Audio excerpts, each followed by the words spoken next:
All right, I guess we can start. So we're very happy to have Charles today from University of Cambridge. So he is currently a PhD student working with Mark and Kate, and he is mainly working on anything articulatory related, I guess, from inversion to synthesis, and he will actually talk about some of those things in this talk. And so we're very happy to have him here. And so Charles, you take it away. Great. Yeah, thanks so much for inviting me. So today I'm going to talk about more of the application of the articulatory stuff, but also give some insight behind the problems that we face kind of in this area and with articulatory learning in general. And specifically, I'm looking at segmental pronunciation training with what we're terming consistent articulatory representations. So first, when I'm talking about segmental pronunciation training, I'm looking at segmental or phone level errors. And the kinds of errors that we're really interested in are these what we're calling accent errors with high functional load. So accent errors are distinct from lexical errors, where lexical errors are a learner has read the word and they try to produce it, but they in this instance, instead of subtle, they might pronounce it as subtle. And we can imagine that if we played them a recording of the word subtle, they might be able to correct this kind of error fairly easily. Accent errors have some level of kind of L1 influence. So a good example of this might be a Japanese speaker trying to pronounce the word dab, where in Japanese they sort of have R and A is kind of somewhere in the middle. And this L1 influence might have some impact on their ability to pronounce the A, as we'll see later. And functional load refers to effectively the ability or certain contrasts may distinguish between a lot more minimal pairs in the language, and therefore kind of this is one way of phrasing functional load. But effectively, like if you listen to a learner produce a low functional load error, for example, if I say I went to the shops instead of I went to the shops, there's sort of less of an impact because we're not as primed to search for this contrast because it doesn't distinguish as many minimal pairs than if I said something like, oh, I've been up shinning all night instead of I've been up sinning all night. And we find that these high functional load errors have a much stronger impact on accent, but also the ability to be understood, especially if you sort of produce many of them in sequence. So we're interested in correcting these errors, and lots of people are interested in doing this. So if we look at sort of one of the current platforms, Elsa Speak, which is a very popular English pronunciation training platform, they'll have you listen to a word such as confidence, have you pronounce it, and here's my attempt with an inserted error, pronouncing confidence as Confidence. they'll do some kind of ASR to estimate your production versus the canonical sequence, and they'll feed you back what you pronounced or what they think you pronounced, as oftentimes they don't get it exactly correct because using this sort of ASR system that relies on very good non-native ASR, and they'll give you some kind of text description as to how you might go about fixing it. And in this instance with Elsa Speak, they tell me to go and listen to the word about. And if I can't perceive the difference between what I've produced and what the sort of canonical pronunciation of something is, telling me to go listen to another version of this might not kind of allow me to get over this perceptual difficulty. But there is some work with a technique called high variability phonetic training, where if you sort of listen to these contrasts across many different speakers and in many different contexts, you can improve your perception of these various contrasts, but you might not really be able to improve production. And there's been a number of papers kind of trying to link perception and production. The most recent paper I sort of found seems to say that there's a fairly weak link between the two. And so even if you can perceive this difference, how do you then go about fixing it? Well, one alternative to this sort of perceptual training framework is to look at visual feedback. And we're going to look at three sort of types here. So indirect feedback would be where you're taking an acoustic manifestation of whatever articulation is being produced, so like a spectrogram in this case, and trying to compare like your own production versus a native production and also a non-native version with various text descriptions. And this is useful in the sense that you're getting immediate feedback on your production, but it's indirect, and so you kind of aren't given necessarily an instruction on how to repair it. You just have to try again and again until you get something that's close to what they're saying is correct. And it's quite a little bit hard to know if what you're doing and what the template is doing is correct, especially if you are, different speakers, different with different speaker characteristics. So one way you might give a bit more explicit feedback is by presenting diagrams. In this case, it's sort of keyframe animations of various consonants and vowels, and we can use the ASR techniques that we saw from Elsa Speak to kind of show, look, here's where you've gone wrong, and hopefully you would show the diagram of what you've done and what they've done. But it still is an abstraction away from the actual articulatory movement, and so yeah, it's a simulation of the articulation, hence why we're sort of putting it under the simulation category. We can look at simulated articulation that is actually based on real articulation. So in Artur, or the articulation tutor, they used MRI data to animate the tongue. So you got more of this sort of real articulatory motion, but they were still, they were doing pronunciation training in a Wizard of Oz setup. So a teacher would assess the student and then play the appropriate animation. And so in this instance, they weren't getting, what you've done and what you should do. It was more the teacher assessing and then presenting the animation. To kind of get like what you've done and what you should do, we'd look to more sort of direct feedback. So this is Emma, where you're strapping little sensors to people's articulators. And there was a study by Suemitsu et al. Where they had learners strapped up with this Emma and gave them a target position for so we're coming back to this kind of accent error paradigm. And in these three conditions at the bottom, on the left, we have the visual condition, in the middle, the audio, and on the right, the audio visual. And they found that this sort of real-time visual feedback of the articulators was helpful in allowing learners to produce the target vowel instead of sort of clumping around somewhere around ah. Now, this would be great if we could do this for all learners, but as we've sort of seen, it's a bit invasive. It's not something that you can really do in terms of self-study. So what we're looking to do is sort of estimate these positions from speech. Now, this was something that was actually talked about with Artur, and they did some subsequent work on it. But this is sort of the mid to late 2000s. And so the inversion technology maybe hadn't caught up. And so in this talk, I'm going to kind of explain what's changed and what remains kind of difficult about this task.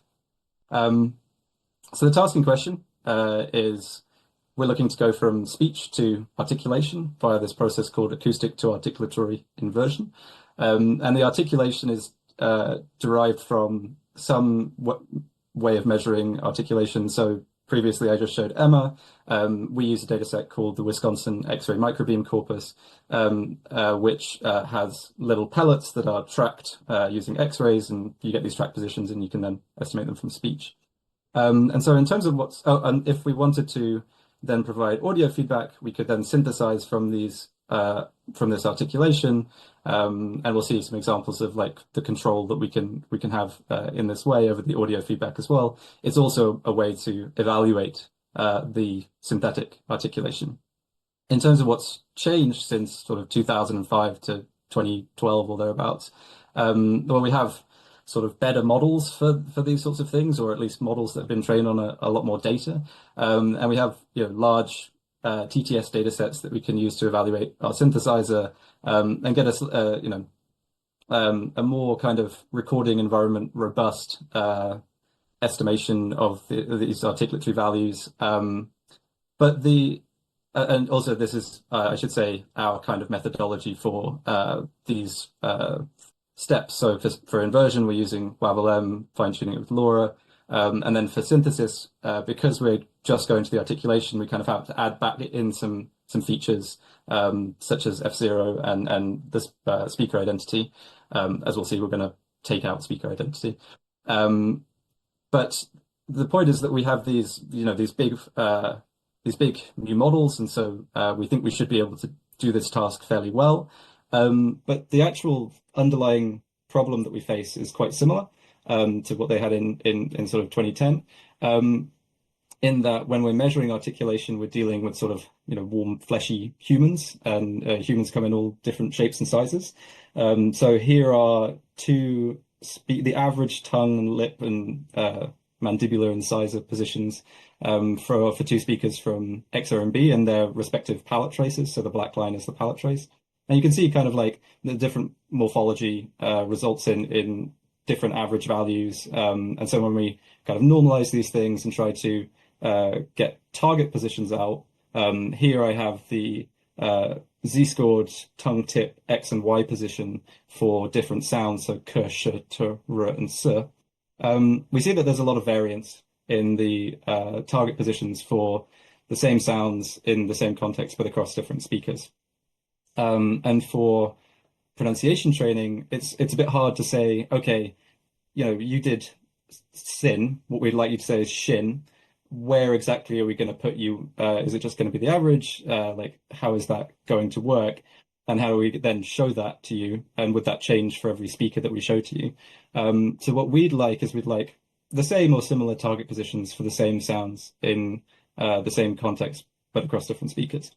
Now, it's fairly easy to understand how we would train this inversion model to deal with the current data as it is. We just sort of train and evaluate it with distance. We just want to reduce the distance on some kind of evaluation set. And then this would say, okay, we've learned how to reconstruct the vocal tract in some way from audio, which may be impossible. But we've learned to do this. And if we just reduce the error to 0, then we know we've done a good job on this, basically. But it's not quite clear how we get to this more sort of canonical representation of articulation. So in the sort of more technical part of this talk, I'm going to talk about our evaluation setup and how we're also training the model to kind of get very tightly bunched target positions for the same sounds in the same context, but across different speakers. So to start with, I'm going to focus on evaluation and just sort of say, how did we get these target points in the first place? Well, we took effectively minimal pairs in the Wisconsin X-ray microbeam corpus. It's they're like a ra, a sa, a sha, rather than actual minimal pairs. But for our synthetic articulation, we're going to look at minimal pairs, or minimal pair sets, I should say. So a set of words that differs by a single sound. And we're doing this to remove that effective context. And we're taking each word and aligning it with every other word, and finding the point where they sort of maximally vary from one another. If they're in the same context, we can kind of assume that this point where they maximally vary is the distinguishing target point, in that they would have to distinguish between different sounds. And it turns out if we do this on real data and we repeat it for a number of speakers, we get this kind of these sort of target points out. You can, in the middle section, in the middle diagram, sorry, you can also find like the closest sort of velocity minimum just to refine it. But we found that on real data, when we put these points into a classifier, we got the highest accuracy just using this. It's fairly intuitive as to why that might be the case. But the point is that putting those points into that classifier and getting as high an accuracy as possible is kind of how we want to train our model. We want the target points to be all kind of bunched together, and when they're bunched together, they're probably going to be more separable. And so we use this as an evaluation criterion and as an early stopping mechanism. But in addition to using this as an early stopping criterion, we also came up with a method to try and align two speakers saying roughly the same thing. The idea being that, yeah, if two speakers produce the same orthographic utterance or orthographic text, we want to align, or we want to bring the articulatory features together that are similar sounds and don't vary by accent, or like, and also to take into account duration. So the way that we did this was by taking WAVL-M and taking like an original utterance and a matched utterance from VCTK, using that alignment and the cosine similarity between the WAVL-M embeddings to weight the alignment between the articulatory embeddings, and this sort of weighted mean squared error loss is what we're calling our consistency loss. Once we had this consistency loss, we did have to combine it with a sort of self-training loss, because we found that if we didn't, it would often just kind of reduce to just trying to minimize this this alignment pattern and sort of collapse. But the point is that if we use this early stopping criterion and we do this consistency training, we get to a point where our model outputs are really tight, and they still maintain some of the order, although it's not exactly the same as the real data. So you can see, for example, the tongue tip is low for cub because the tongue dorsum would be quite high up, and certain sh are kind of in roughly the right position. And indeed, like, we found that if you keep training your inversion model on your articulatory data, the error will keep going down. As to why this is the case, perhaps it's learning some element of the vocal tract, perhaps like higher formants. I've seen some research that shows that these higher formants can help you distinguish between like bunched and retroflex r. So perhaps that's what it's learning. But the point is that the targets become more variable, and so the classification accuracy also goes down. So within the first 1 or 2 epochs, it's sort of like is where we're stopping the initial training for this model. So it's really not training on very much data at all. And the other thing that we found is that by reducing this classification accuracy, we'd also get models trained to reduce this classification accuracy had lower word error rate on the resulting articulatory synthesis when those features were used for synthesis. And in general, I think just for a lot of speech tasks like keyword spotting and things like this, we've just found these models to work quite well because I suppose to some degree they are closer to WAV-LM than when they were trained on the articulatory data.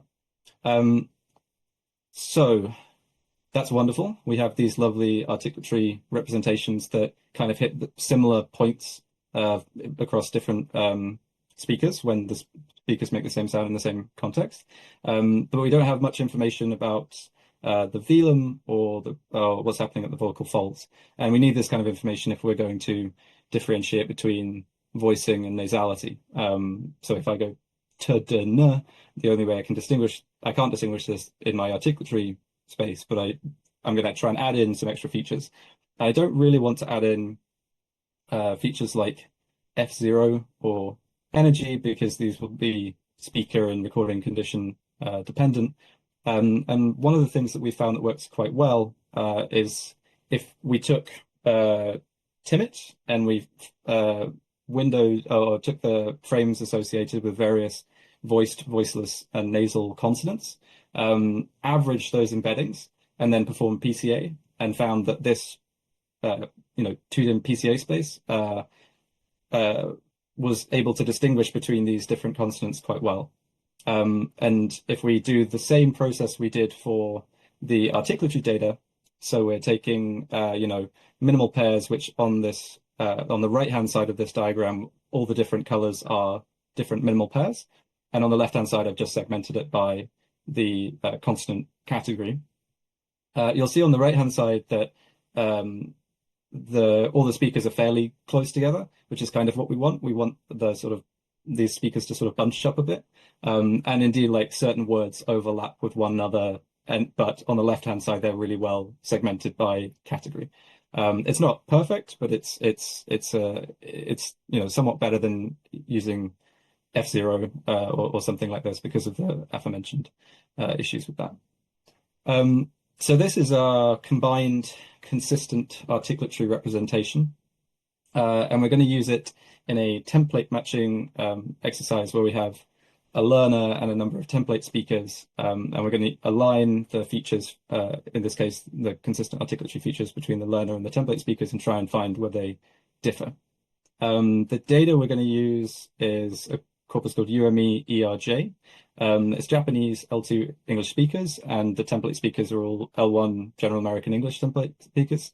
There's roughly 10 per sample, but on some there's as many as 20. And and they have a bunch of different styles of recordings. So you'll have sentences and passages and things like this, but they also, which for us is quite useful, is they have recordings of individual words. So they have 300 phonemically diverse words, and they also have expert raters. In this case, there's two, I think, with pronunciation scores from 1 to 5.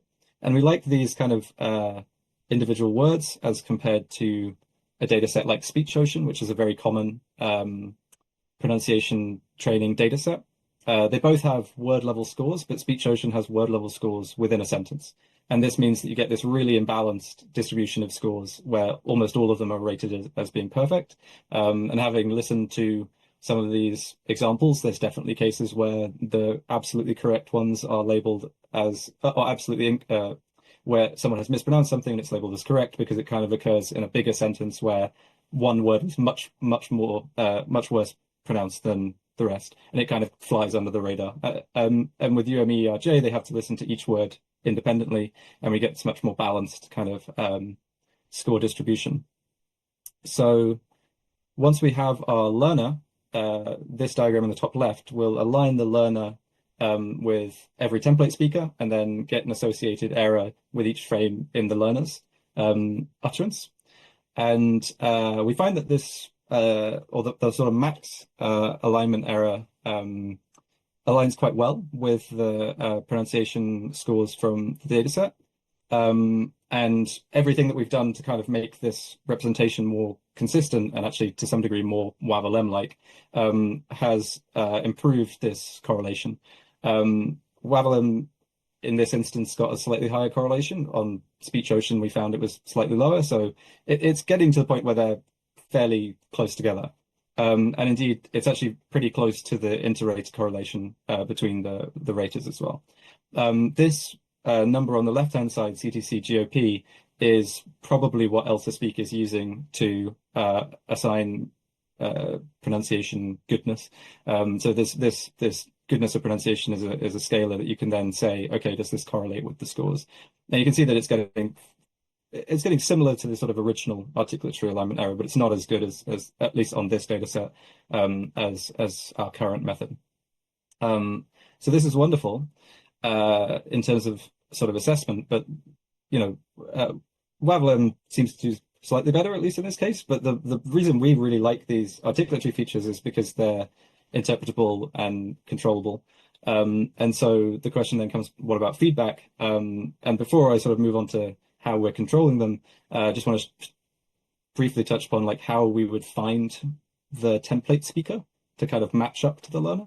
So this is what we're currently doing. Again, this is all fairly fresh research, so there may be a better way of doing this. But the idea is that you have your learner, you have a number of template speakers, and you're going to invert their speech to an articulatory representation, align the two, and get an utterance which has the same length or same duration as the learner, but with the template speaker's aligned articulation, and then synthesize it. And then if you can synthesize it and you get the same ASR output as the original template speech, then you can kind of say, okay, for what the learner has done, and it's also in the same kind of duration as what the learner has done, I can find a way to correct this. And we're able to find a speaker for the overwhelming majority of the words in this corpus and across all the learner speakers.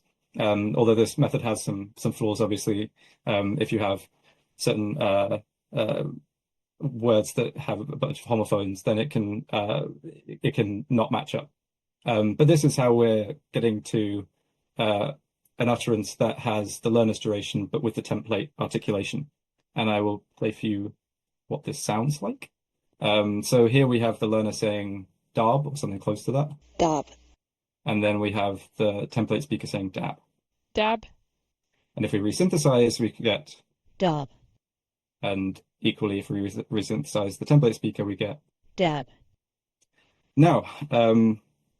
Great, we've got our two bits of audio feedback, but we want to show, because we're using articulation and we have this nice interpretability aspect of it, we'd like to actually show the learner what exactly is going wrong. So this video will show you what that looks like for individual words if we're just just playing it as it is. Dub, dab, dub, dab, dub, dab.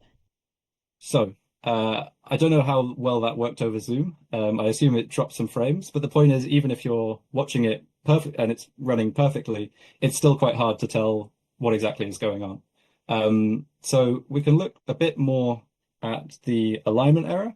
Here I have the articulatory space unnormalized alignment error, and I'm just looking for this point where it's sort of like the maximum distance, but also the slowest point, which in sort of target terms is maybe what you would think about as being an articulatory target. And we can see in this image down below that there is a distinct difference between the learner with ah and the template with ah. And that's great if we just want to show that to the learner. That's one way of providing feedback. But it'd be really nice if we could show the whole dynamics of the thing. And so one of the ways we're intending to do this is by interpolating the length of the articulation and then resynthesizing it. And in this example, we're going to use that unnormalized alignment error, the values from that, to scale the interpolation. So at that point, at that maximum point, it should be, as the longest section. So if I replay the synthesized dub, and dab, and then I hyper-articulate it by interpolating my features according to that alignment error and then resynthesizing. dub, dab. And in terms of visuals, this looks something like this. Dab, dub, dab, dub, dab. So it's a little better. And hopefully this would be able to provide a bit more of the kind of dynamics stuff that we'd be looking at with the articulation, but also really emphasizing the specific place that we want the learner to clue into. Another thing that we're looking at, because we like the controllability of these articulatory features, is kind of trying to assess, okay, there was that tiny difference. How much of that difference does the learner need to make up before they correctly pronounce something? So we're going to look at this by interpolating between the dub and the dab, and then checking when the ASR transcript matches the word. So in this video, you're going to see the ASR transcript at the top, and then it's fun. It's a fun exercise actually, because you can sort of watch it and check when your perception of the word changes and when the ASR kind of changes as well. I think it lags a little bit behind, but it's interesting just to see. Dub, dub, dub, dub, dub, dub, dub, dub, dub, dub. So this gives us a kind of sense of like where the boundary might be if the learner reattempted it. And it's something that we're exploring in general. It's not something, this isn't really complete research, but it's just to show also like what we can do with these articulatory features once we have them. We also can do the same kind of stuff for different consonants, although some consonants work a little better than others. So here we have a learner saying something like sing. Sing. With little, it sounds like kind of a little bit at the end, there's a little bit of velar action. And then the template shin. Shin. We can resynthesize it. Sing. And the shin. Shin. And then with the same method as we had before, using the alignment error to kind of say where do you want to interpolate the values so that they're longer. Sing.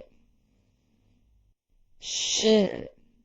And you'll hear a kind of synthesis error at the end there. We're still working on the synthesis parts of these to kind of eliminate this, but if I just play this again, sing, shin. You should be able to get that. You at least get that initial sh distinction, and we can play this in with the articulation. We can animate the articulation in this way as well. Sing, shin. We can also look at the same interpolation methods as we did before, and this will probably expose a little bit of the issue of using an ASR that just outputs words to some degree. Sing, sing, sing, sing, sing, shin, shin, shin, shin, shin. So we're getting xing as in xing, sort of in the middle. We've tried to looking at sort of phone recognition rather than orthographic ASR, but again, it's just something that we're playing around with and seeing what kind of works best. But as a demonstration that you can do these nice controllable synthesis and visualization, it does seem to work fairly well, although the quality is not completely perfect yet. But this is all static feedback, and in the original kind of work that really inspired all this work, this Suemitsu et al. Paper, they had speakers strapped up with Emma, so it was real-time feedback that they were getting of their own articulation, and it was real-time feedback when they weren't speaking. So this kind of like, is real-time inversion necessary, is something that we want to look at as well. But in general, just to conclude, these articulatory features, the alignment error when we're doing this template matching style seems to correlate quite well with human judgments of pronunciation errors. As I've kind of shown, that this articulation can then be used in a very flexible way to provide pronunciation feedback, visual pronunciation feedback, but also the audio feedback. But we want to work on this more to get it to a state where, it doesn't sound so robotic, and also to check kind of which sounds this really works for. Like you could kind of see sh works somewhat well, but then how do I hyperarticulate, consonants where there's no airflow and things like this, and no voicing. And so we want to look at this for a broader range of sounds, whilst also delving a little bit more into real-time inversion. We have looked at real-time inversion just like as is, just using one of these models, and it seems to work reasonably well. But we need to sort of bring it up to that research output level where we're sure that this works all the time. And yeah, so that's a lot of references, and that's the end of my talk. Thank you very much for having me. If you have any questions, please let me know. I can see one immediately. Yeah. June actually has a lot of questions in the chat as well. Oh, okay, perfect. I did find that. Yeah, I've seen the natural language stuff. Yes, you might have to use the chat because I'm having trouble getting up. Okay, that's all right. I'll answer your first question then, which is about whether you want to use this graphical feedback or whether like a natural language style piece of feedback is helpful. I think both. I think to be honest, like all of this, right? Like when I've seen there's nothing precluding you from doing both, and in fact using this kind of representation to then generate text prompts as well. Like, because you can say, look, your tongue is down here, right? I could say it should be up here at this point. I demonstrated also you can choose that point where there is this maximum distance. So you could say, look, you should move your tongue back and around. It might even help you to get more accurate kind of text feedback in a way. I think what I'm envisioning for this is really just throwing everything at it and then seeing what the learner kind of comes out with. Because I'm sure that I think like if you had the learner use some of these diagrams, it might be very confusing. And so they might prefer, as you say, like a text prompt. I've heard from people that a lot of learners really like seeing the kind of word with what's wrong within the word as well.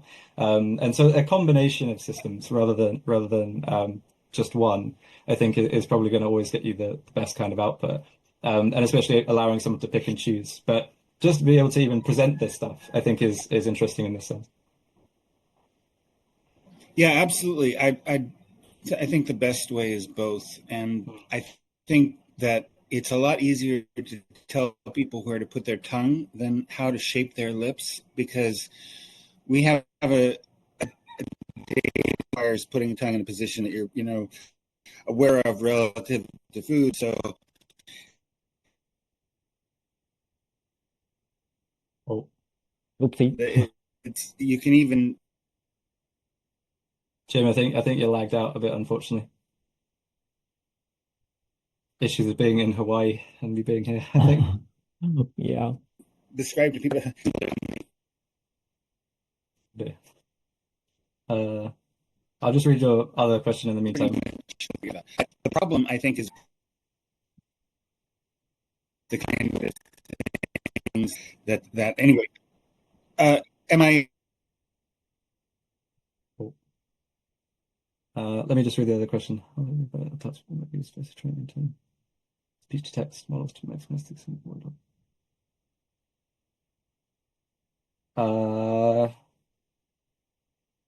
Sure. I mean, I guess so the question is about whether you might use these articulatory models. I think in sort of ASR contexts, as far as I can see this.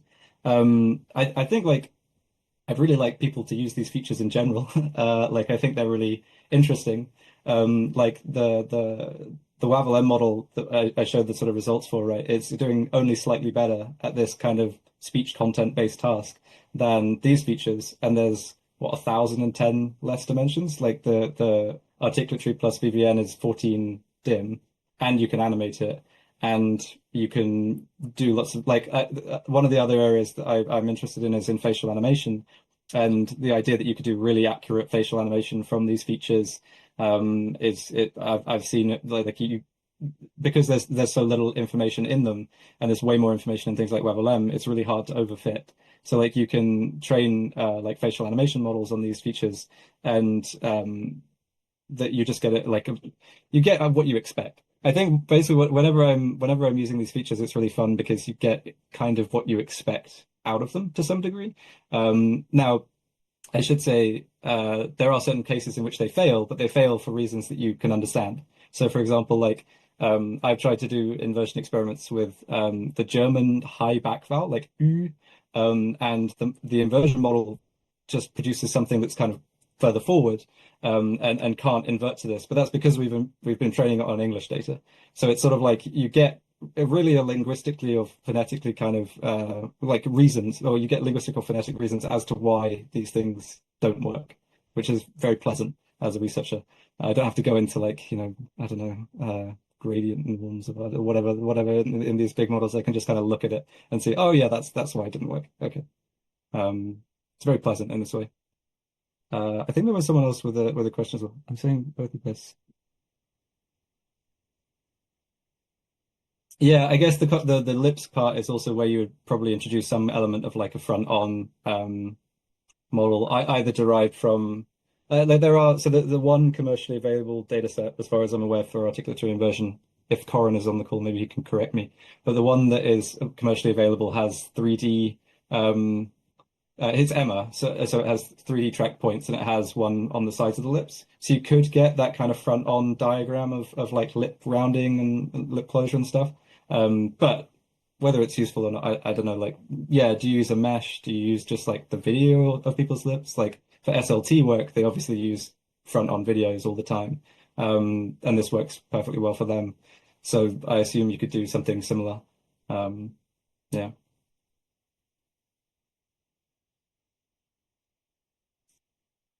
Yeah. Yeah, I mean, I guess this is why SLT people love this kind of stuff. But I mean, I've just talked to one actually, someone who's doing an SLT company trying to do this automatically. And one of the things that they find is that like recording stuff, when you're using the lips, she was saying that often she gets issues with like a little bit of spit, like bubbling out or something when she's trying to really over articulate stuff. And it takes ages to record this kind of stuff. So if you animate it with like some kind of 3DMM representation, 3DMM being like a common way of representing the face in a mesh in an avatar, then maybe this would work as well. As long as it's based on again, this I'm not saying that this is real articulation in a way. It's sort of as I say, like articulatory representation. So as long as it's something that's close enough, I think that's good. And however you decide close enough is up to you. But for us, it's this target point kind of stuff. I did see someone who had a hand up, but I can't see them currently. I don't know if they want to raise No, their hand again. I think that was Jim. But Okay. okay, yeah. Any Okay. more questions?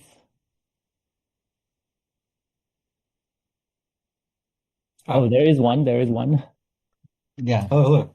Right. So I'm just thinking about the applications of this research. So like the discussion so far had been looking at how to explain to the user what would be a correct way to put the tongue or lip to pronouncing. So we actually have a lot of problem with that as well when we make the application. We don't know how to explain what the AI model tells us and how to explain to the user, okay, you are incorrect in this part, but how to moving it. So do you have any kind of insight on how apply this kind of results or your research into something that you can use to explain to a normal user that usually don't know how to look at the graph or how to look at the output of AI model?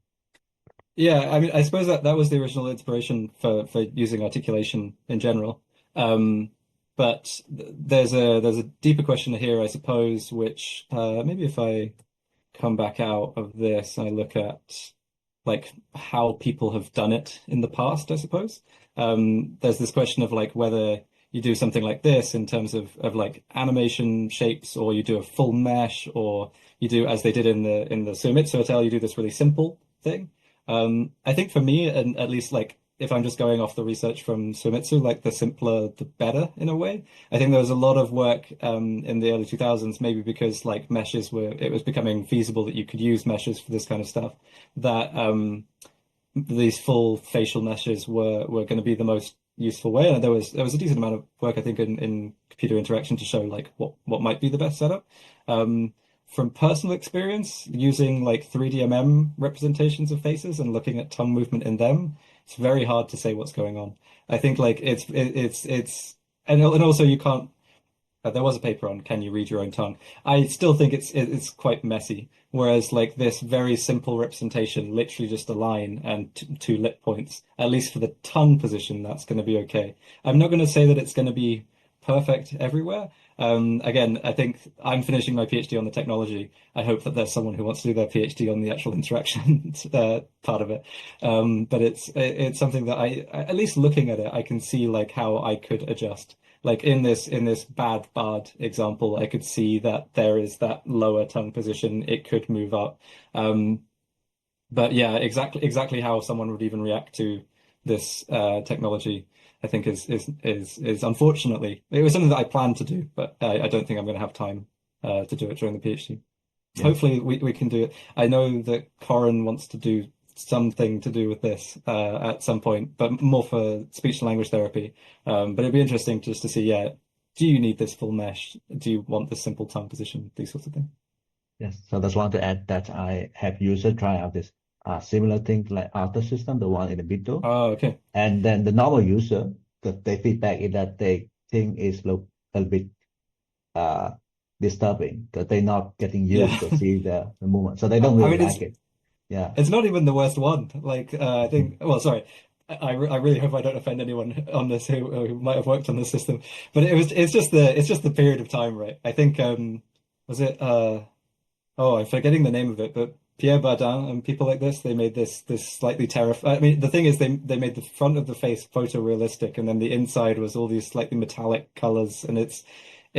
I mean, again, a product of its time. So it's like I'm sure you would do something slightly different today, and it's probably a lot harder back then to make it. But yeah, it does look a bit terrifying, and I'm not exactly sure what my sort of fleshy appendages, what I'm supposed to be moving around here. So from my intuition, not from any real research background point of view, it does seem like maybe this really simple tongue position, just a line, would be good enough. But I guess that will be a whole piece of research to do, for sure. Thank you. Yeah, nice.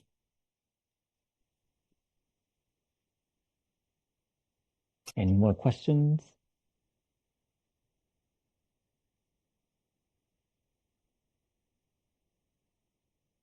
I actually have one. Sure. Are there any errors that are caused by asynchrony of articulators? And would your system be able to kind of fix that? I mean, that might be more to do with like SLT. I think like probably at the point where people as in, okay, I'm talking from intuition rather than like evidence base. The kinds of errors that people produce, in fact, let me just go back to this kind of slide. The kinds of errors that people produce in terms of like these accent error high functional load ones where they can't perceive something being incorrect, they're usually like minor adjustments, like fairly minor adjustments, or things like le, that kind of distinction where it doesn't exist, and there is actually a fairly big difference, but you're learning almost two new categories, right? I think for these kinds of errors, it's a fairly minor adjustment, and people's articulation is quite well controlled. It's just that they're missing that position element of it. Now for SLT, I'm not too sure, and I think there's again. If I keep referring to Corin, I hope he might be on the call at some point. But I'm not sure there, like you say, asynchrony, because what you're saying is effectively here we have like they are moving to a certain point and there's just a little bit of error. Whereas if there was some big difference between the tongue and lips and they couldn't match these two up, there would be some kind of error. Not that I'm aware of, or like plausibly yes, but in terms of like repeatable errors, I'm not too sure. Like I think in terms of repeatable errors, it's usually things like voicing, things like minor vowel changes, things like this fricative change, where effectively you just need to push the tongue up a little bit to kind of get that continuum. Things like this, I think, are fairly common, whereas I'm not too sure about the asynchronous stuff. Asynchronous stuff. Yeah. Any more questions?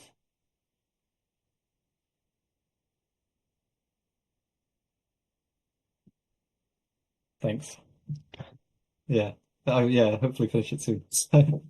I am planning also on releasing a lot of this stuff, because up until this point, it's sort of been very much, there's been a lot of development. So it's sort of like I don't want to release anything until I'm very happy with it and people can really go out and use it. But I'm hoping once there's this, I think is going to be some kind of journal paper if it gets accepted, and then with that I want to release all the models and everything like this. So hopefully coming soon to a repo near you. Yeah. Thanks very much. Nice clapping. Yeah. Well, I don't need to conclude, I guess. People are already thanking you. Yeah. Yeah. Yeah, no, thanks very much for having me. Yeah. Oh, Corona's here. Okay. Yeah. Silent. Yeah. So thank you so much for the great talk. And one last thing about the announcement, we will actually have one last talk for the year. The next talk is also going to be something along the lines of speech synthesis using articulatory features. It will be somewhat close to Christmas, but stay tuned. So, yeah. Cool.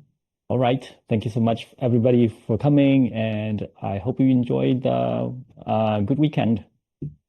Yeah, cheers. Yeah. Thanks, everyone.